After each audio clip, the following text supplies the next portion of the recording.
they ask you a bunch of questions about, how you came up in your childhood, and they do some type of calculations, and they like, here, this is what we came up with. Yeah. If you want that or you going to trial.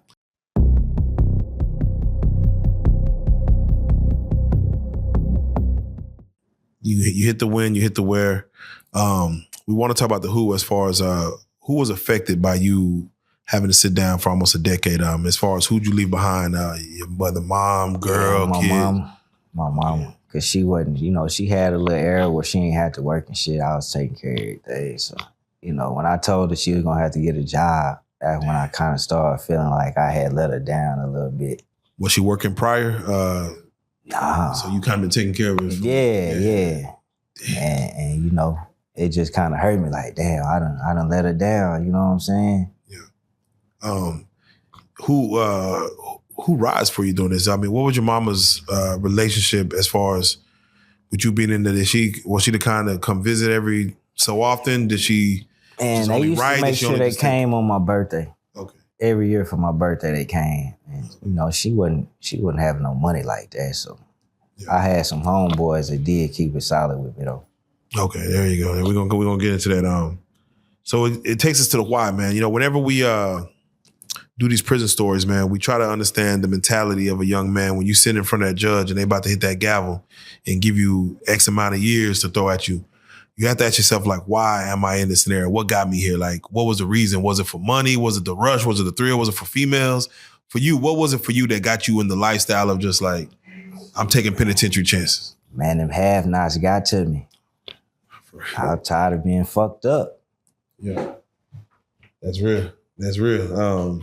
Product of your environment. Was it a situation where you're looking at those who had? Yeah, because I'm older. So back then, like, you could still corner hustle. Yeah. So like you ride down the street, it might be 20, 30 niggas on the corner. They got their cars, you know what I'm saying? They got the big blunts, all the new J's and shit. And mama can't even buy you a damn polo shirt. You know what I'm saying? So it's like, shit. I'm finna give me some of that shit. Yeah, the easy way. Easy way. All right. As far as going through that trial, you said you was able to afford a lawyer. Yeah. How important is that for those? Because some people, when they're out here, they get into the money. I guess they don't know that you can have a lawyer on retainer, or they don't know these things, and they just try to go with the court appointed. But how important was it for you to make sure you had a lawyer paid for to handle the business? That's just what some of my big homies instilled in me. It was like, man, whatever you do, make sure you got $1,000 put up to make bond, and make sure you go in that courtroom with a paid lawyer. That's real.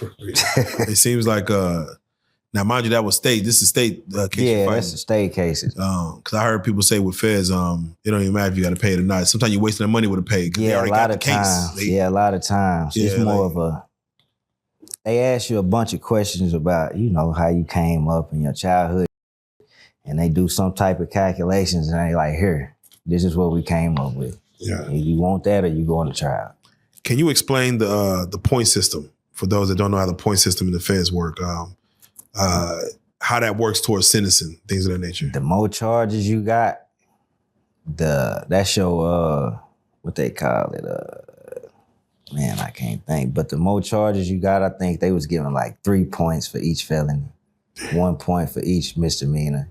And I think once you get to maybe 14 or something, you're a career criminal. Yeah. So that means you're gonna be starting out at about 15 years, whatever you did. Yeah, I think people look at it like a situation like a Diddy. And he didn't have that many, technically him. Yeah, he ain't never really been into nothing like that. He ain't got no fucked up background. Yeah, so that's how it matters as far as, sometimes don't even matter the crime. It just matters about. Yeah, with them. Yeah. Yeah.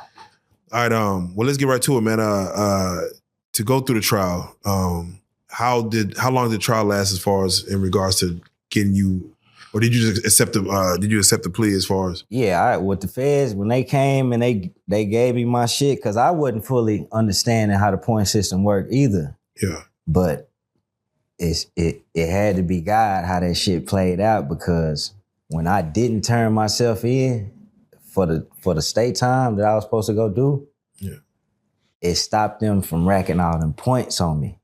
That's because how I it works. hadn't been convicted yet. Yeah. They were still pending. So it really worked out in my favor because I'd probably still be locked up. I've heard that while you on the run, or technically what they consider on the run, you haven't turned yourself in, that still goes towards the time that you're supposed to serve. Like, let's say if someone's on the run for 3 years, I've heard that with the feds that goes towards the time of what they would give you.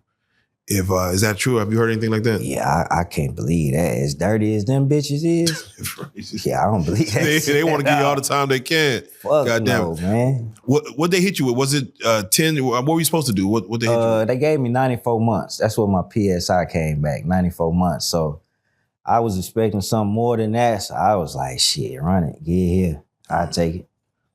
Where did you first go when you first landed? Was it the Gurney or? Yeah, Gurney was my first stop. When I left Collin County, I went to Gurney unit. And I had been in the county for so long. How long were you in county? Like 10 months, 9 months or some shit. And by the time I got down there, I ended up signing for 2. Yeah. Because that's how I got caught. I had a car wreck. High. You know what I'm saying? Damn. Tried to run and them whole Oh, you smoking? There's juice, man. There's the juice. Oh, yeah, nigga. Yeah. Gone. That juice, Gone. mixing that shit with that drink. Come on. Yeah, so. You with county, I've heard stories of some people would prefer to be already in the prison system than being county. Sometimes counties like that just, they mostly, rather that's coming from mostly from niggas that done been down before. Cause a nigga that ain't been to the pen, that nigga ain't in no rush to get out there because he don't know what he up against. That's right. He know he's safe in that county. That's real. So, take us through your first day in the Gurney, if you don't mind. Like, did someone put you on game before you went in there? Did you know what to expect? And what was it like your first day going in? Man,